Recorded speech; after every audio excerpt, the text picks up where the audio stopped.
Hello, critics, non-critics, and friends. Welcome to the Film Optics Podcast, where we take a glance into blockbusters, indie films, and everything in between.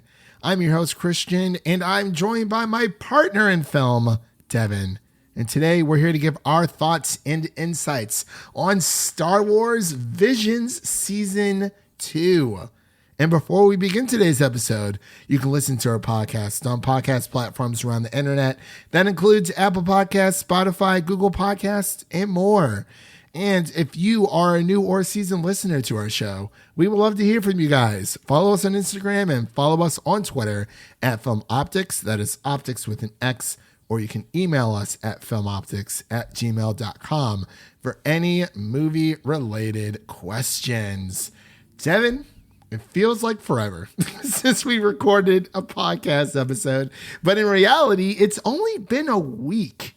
Like, we record that much that it's like, man, if we don't do one within like the next 3 to 4 days, we feel like an entire month has gone by. Yeah, and then we were supposed to have this one out sooner, but things kept coming up between us. Just couldn't fit it in.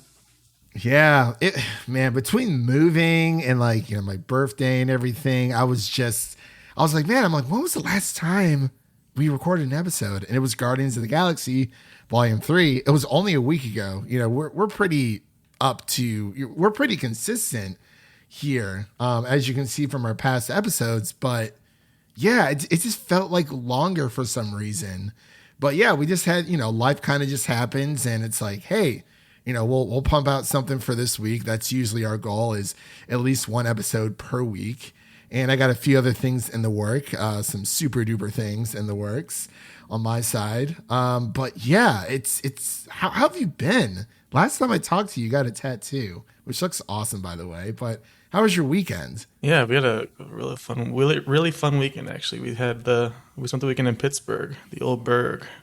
It's always a good time. The Burg. That's good. That's good, man. It's for me, it was just, folks came into town, did a bunch of shopping, moving in. I finally got everything pretty much all situated. We got a nice little a couch finally. We got to get a few more things, but everything's starting to come together. It seems that every time that you move, you end up spending more money with a moving truck if you need to do that. If you're if you have any movers, or, if you're just inviting friends to come help you move. Shout out to my friends for helping me move. We got everything done within like 2 hours. It was pretty nice. I didn't have that much stuff, but I still have a few boxes I have to put away. But outside of that, it was, great birthday. Got me some Ed Sheeran tickets. Oh, look at you. Very excited about that. I know. He's coming to town in July. He survived the lawsuit. Oh, yeah, he has a very good lawyer, by the way, like an extremely good lawyer. And a lot's been like going on with him between like the passing of his friend. He had that lawsuit going on, and, scheduling everything for like his tour that's now happening. And he has a new album that's out. So doing all that's a lot. That is a lot to get through. So I have to commend Ed Sheeran for, getting through those rough patches and, coming out well on the other side. But yeah, I'm going to see him here in Music City. So that's very, very excited. Outside of that, just waiting for that Tears of the Kingdom coming out. Very excited, You taking the day off like I've been seeing people do across the internet? No, I'm not going to do that because I don't know. If you would have asked me like a few years ago, probably. But like, I kind of stopped doing that because, it comes out on a Friday anyway. So I'm like, I get off early enough where it's like, I can just play it after work. You know what I mean? That doesn't really affect me altogether. It got the whole weekend, for all that stuff. But yeah, that's pretty much what's been going on with me. Just like I said, it feels like we haven't recorded an episode in forever. When you really look at it, it's only been like 7 days, which is the normal amount of time. Like May 2nd is the last time that we pumped something out, and it's May 10th. So it's been about like 7 to 8 days altogether. So it really hasn't been that long. That's like a normal amount of time that you would wait for a new podcast episode. But we're crazy over here. So we release multiple episodes during the week because, time stops for no man and the stuff just keeps coming out. So as we mentioned before, as I got off that little tangent there, we are going to be covering Star Wars Visions Season 2. We're just going to be talking about the 9 episodes of the second season. We did talk about the first season a while back. So if you scroll through back far enough, you'll find that episode of us talking about the first season. I remember us gushing about that. But for this one, I definitely would say it's an improvement. So like we said before, every single time that we do one of these, we like to follow a certain structure. For this episode, for anyone who is new to the podcast, listening to the podcast, welcome to the Film Optics Podcast. But for this time around, we're just going to be talking about our initial reactions about all 9 short episodes from Star Wars Vision Season 2. Then we're going to get to our final thoughts and our ratings, and then we'll kind of just close out all together. But yeah, without further ado, we'll be right back after this introduction to Star Wars Visions Season 2. Everyone has an inner light. Follow the light. I always knew you were meant for bigger things. What if you just keep going? No need to fear. There are others like you here. I saw it myself. She has special powers. Can you get your porta potty off the starting line? She's a total... Exactly. Don't be afraid. May the Force be with you. It's showtime. Whoa. The storm is approaching. I can fight them. I'm strong enough now. No one is stronger than them. We can beat them.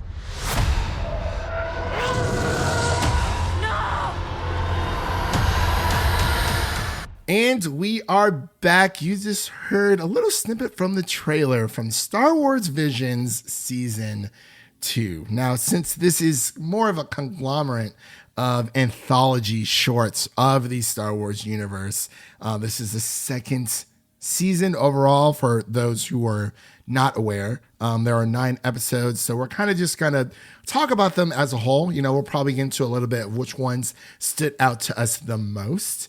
And then we'll kind of just close out, as I said before, get into our ratings. And then we will say our final goodbyes. But I'm going to pass it over to Devin so he can give his initial reactions to Star Wars Visions Season 2. All right, I think this was a very pleasant surprise for me because, at least for me, the first season was definitely more of an anime focus, which was a bit of a struggle for me, as you know, because it's just not my cup of tea. But this one, I think this one is a big improvement for me because it's not as much anime and more so just general animation, like from different perspectives across the globe, and you get a bunch of different looks and feels, and a lot of it feels different from one another, which I thought was really good.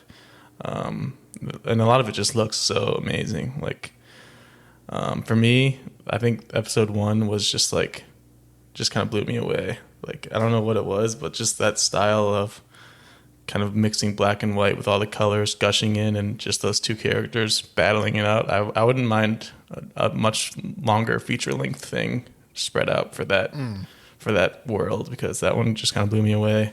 And then there's definitely some other standouts along the way. As with any anthology, you're going to have some that you don't like, some that you really like. It just kind of comes down to personal preference. But overall, definitely a big leap for me because you get more of a global perspective on this one. You get different cultures and different outlooks on life. I think a couple of them fell short because it feels like they were just kind of stories that were already written, and then they just kind of like threw a lightsaber in there and made it Star Wars. Like it wasn't really made for the Star Wars world, but they just kind of painted it like one for a couple of these episodes. But other than that, I just think that's definitely a step up in quality overall. Okay, yeah. For me, when it comes to season 2, I agree. For some reason, let me start over by saying I absolutely loved the first season of Star Wars Visions. I'm a big anime fan. I loved how it was more anime focused. That's not for everyone, but that was just something that really stuck out to me. But for season 2, I actually was able to like tweet about it on our Twitter to let people know, because I knew that we were going to be covering it here on the show. So I pretty much had said that, since Star Wars Visions 2, I guess is what people are calling it, or Volume 2 or Season 2, I believe that it is it's improved, in every aspect. Each story is about 15 minutes long, which is perfect. I feel like within season 1, there were some that were clearly longer than others, but it feels like this time around that each episode, I think the shortest we get is like 8 to 9 minutes, and the rest are around 15 minutes long, which brings into the point. I like how each episode is longer because it provides each studio more space to showcase their skills when it comes to their animation studio, because you have studios from Spain, Ireland, Chile, United Kingdom, South Korea, France, India, Japan, South Africa, the United States, obviously. And I really hope that Lucasfilm continues along this path for future seasons, providing us with more of these short stories, these anthology stories. But overall, I think consistently, if we're talking between season 1 and season 2, I feel like season 2 is the stronger season because we get to spend more time with these characters. And each episode pretty much hits the mark that I was either looking for or was not looking for. And it kind of just snuck up on me altogether. But, we get some nice little anime in there. But, there's these animated studios like Cartoon Saloon. They did a great job. I'm not sure if you've heard of them, Devin, but they are also the same studio that did Wolfwalkers as well. That it's on Apple TV Plus or Apple TV Plus. Sorry, I had to think about that for a second. I was like, that's interesting. Dulu, his knee. Yeah. But no, Wolfwalkers is such a great movie. And, you could, as soon as I saw the animation style. Which one did they do? They did episode 2, Screecher's Reach. Oh, okay. Which was so good. It was short, but it took a second for them to get towards the end. But it was so good. I was like, that left me with an eerie feeling. Like you said, episode 1 titled Sith. That's from the studio Guiri from Spain. They did a fantastic job. I think the one that really stuck out to me was the Spy Dancer from France. Yeah, that was one of the ones I really liked too. I really like that style. Yeah, the animations, there's so many different animation styles in here as well. Like you said, the first season was more Japanese anime focused. Yeah, there's a few different ones in the first season, but this one's every episode's a different one. So that's kind of where it stands out for me. Yeah, and I think that's what I like about it is that we get more diversity here. I mean, I love the first season because I'm like, yes, I just wanted anime and Star Wars to converge, to combine. But, after watching season 2, I'm like, wow, this is really awesome. You get the almost like the stop motion, you get, your standard 2D animation. And then you get some mixture in there. It's really, really awesome. But which episodes stuck out to you? I'm curious. Yeah, like I mentioned before, the first one, Sith, that's at the top for me because that one just really set the tone for what we got for the rest of the season.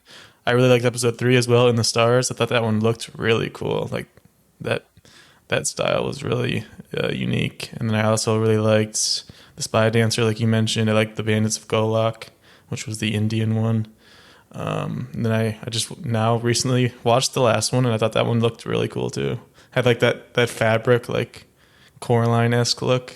Oh, do you know what? When you said In the Stars, yes. Okay, I remember that one now. Yeah, that was with the sisters. Yeah, In the Stars was the sisters, and that one had like, what studio was that? For In the Stars, that was Punkrobot from Chile. Yeah, that one just looks amazing. Yeah, and then you were talking. You watched Au's song, Yeah, Triggerfish, right? South Africa. Yep. Well, it's South Africa. I thought that was a pretty decent one as well. The visuals were really cool on that one. Yeah, I know. I was like, oh, this is interesting. But yeah, I mean, I think Oh, apparently Cynthia Erivo was in that one.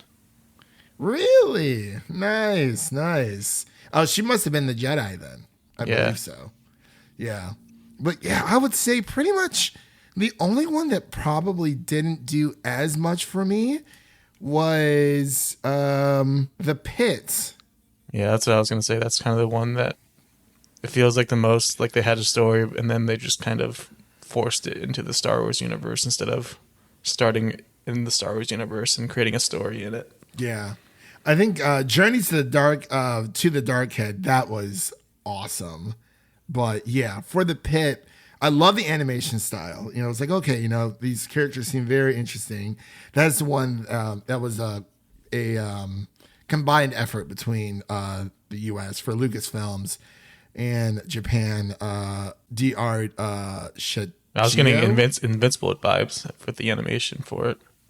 Yeah, no, it really was. And then yeah, that story was okay. I liked how it started. How, you know, they just used these people to like mine for these kyber crystals, and once they were done, they're like, okay, you know, like we're done. We're just gonna pack up and go. And they just left them in the pit. I was like, what is going on here? But yeah, that one was probably the weakest for me. Not saying that it wasn't bad, but like pretty much every single episode, like really just hit home for me. I know a lot of people were excited for episode 4, I Am Your Mother, because that was from the studio that did Wallace and Gromit. I'm blanking on the name for it, but oh really? I did not know that was I Am Your Mother. That's the name of it. And what's the name of the studio? It is Aardman. Yeah, that's kind of the famous stop motion studio. That one was very good. Yeah, I thought it looked really cool, but it didn't really like land with me completely. But no, I still think, my God, Screecher's Reach killed me. And Screecher's Reach, so episodes 1 through 3, so you had Sith, Screecher's Reach, episode 2, and then In the Stars, episode 3. That one was really good. I liked episode 4, but not super, super crazy about it. But, you know, this is a fun little pod racing kind of thing. Journey to the Dark Head, episode 5 was really good. Spy Dancer, I was like, yes. The Bandits of Golak. Oh, yeah. That was one from India. That was good, too. yeah, they had a really cool lightsaber fight. I know. Oh, my gosh, that was fantastic. Yeah, The Pit was all right. Au's song was really good, too, from Triggerfish from South Africa. But, yeah, like, overall, I thought, I was like, man, it was like boom, boom, boom, boom, boom. Like, it just hit, like, pretty much every mark. I really hope that we get to, you know, we get a little bit more of these. Yeah, do it every year, every May 4th. Might as well. I think that would be a great tradition for them to do. Like, hey, you know, because that's a perfect. And they could even take submissions. Like, it doesn't have to be like the most established studios. You could even take like fan submissions if you really wanted to. Right. And I think that's great because, well, the first season came out in September because that came out around the time that the Emmys were happening. But I think this is a great show for Star Wars, like you said, to do every single year because you have all these different studios and they're able to show, hey, you know, I want to create a story within the Star Wars universe, you know, that speaks my language, my culture, or whatever they want it to be. And then that's just like a universally loved like anthology series where they can make these one-off things. If they want to do a part 1 or a part 2, not going to lie, I was a little disappointed because I wanted more of The Ninth Jedi from season 1, episode 5. That was fan-freaking-tastic. It was the longest one from season 1 for Star Wars Visions. But I think I think they have something on their hands. Just every single May 4th, have, get a new group of new studios, because a lot of these are different from what came before as well, and just make their own Star Wars story. That would be a really awesome, like a great tradition for Star Wars fans everywhere. They got the formula. Yeah, they really, really do. And hey, I mean, Disney Plus, and we learned today that Disney Plus and Hulu are going to be merging together. Yeah, maybe we get a nice adult, more mature Star Wars animated series and put it on Hulu. Who knows? So this is what's going to happen. So now we have, Warner Brothers is changing the name of HBO Max to Max. And now we have Hulu and Disney Plus merging together because they are owned by the same company. That streaming service is going to be named or titled Goofy. So you have Max and Goofy. You know what? I think you might be onto something there. I was thinking Plus because they just take the meaningless word, like they did with Max. Ooh, that's a good one too. I like that one better. I think that would be really fun. Like, honestly, you take the word least associated with your brand and make that your brand. That's smart. Yeah. So every single streaming service, by that logic, because most of them have the word plus at the end, if they merge with someone else, it's just going to be plus. Now streaming on plus squared. Plus. You have Paramount Plus. They have Showtime and stuff. It's just going to be plus. That's it. That's all we need. And they're all just gonna combine to create cable again. The vicious cycle. I think it's going to be a bit of a cycle, but I will say I still think streaming is vastly different from cable because we can cancel whenever we want to, and there's no cancellation fee. That's true. So we got that. That is the one thing that streaming still has going for it, but they are taking a lot of, just really quick, they are, I feel like they're backtracking because now we have ads with streaming. And the purpose of streaming was to get rid of ads and just watch your favorite TV shows. So I don't know. It's all up in the air. It could end up being internet cable, which honestly, if I only have to pay one lump sum instead of all these multiple subscriptions, I mean, so be it. But anyway, let's get back on. Let's get back on track. So let's get into our final thoughts and our ratings here for Star Wars Vision Season 2. I'll pass it back over to Devin so he can give his final thoughts and his ratings for this season. Yep, final thoughts. Definitely a big step up for me. Thoroughly enjoyed this season, and I hope this is kind of what they do moving forward. Like we mentioned, just kind of keep it up, keep chugging along. They got the formula, they got the magic sauce to create different stories for different studios and different cultures. And it's just a really cool idea. As far as rating goes, I'd probably give it like an 86, just super solid. A couple of them, like we mentioned, not quite up to par from the others, but that's why they're 15 minutes. Doesn't really matter. Just breeze through them. I definitely agree with you there. So you said you would give it a 86. Yep. Okay. So for me, I'm going to, it was so good. I'm going to give it a solid 90. We got to figure out what the medium score is for that because I don't have the calculator pulled up yet, but I will here in a second. So yeah, for my, final thoughts, like I had said before, I think this is a wonderful idea. I want them to keep going. Like Devin said, if they do this every single May 4th, I feel like it's something easy and obtainable for people to watch every single year. Not only that, like I said, I would say 15-minute max for each of these episodes because, they are supposed to be shorts altogether. But, it gives these animation studios, the legs and the runtime to really showcase their skills. And I think it's an improvement over season 1, just because of the variety that we got. You're always going to have the ones you absolutely love, the ones you're not super crazy about. But this is also another reason to tell people, people who haven't even seen Star Wars, that there is something like Star Wars is literally for everybody. And that's what makes it so amazing is that no matter what show or movie that you're watching, there's a TV show or movie or story in general when it comes to like either comics or the novels. There's a Star Wars story out there for everyone. It doesn't have to be Jedi focused. It could be something like Andor, or it could be something more Jedi focused, or like Obi-Wan Kenobi, or not with like Mandalorian season 3 or Ahsoka coming up. But yeah, the official score for season 2 of Star Wars Visions here on the Film Optics podcast is going to be an 88 out of 100. So I think that is a really nice, in the middle, medium between both of us. So that will be our official score for season 2. So with all that said, that is a wrap on today's episode. And if you like what you heard on today's episode, please subscribe to our podcast on your favorite podcast platform of choice. And make sure to follow us on Twitter and Instagram to stay in the know.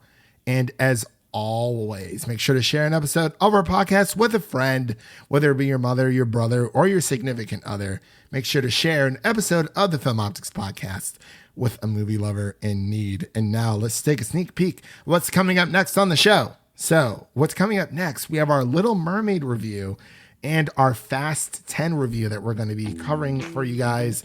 That should be hitting within the next few weeks of May. I'm also going to be writing solo and covering the 5-film Superman collection that just hits on store shelves on May 9th, aka my birthday.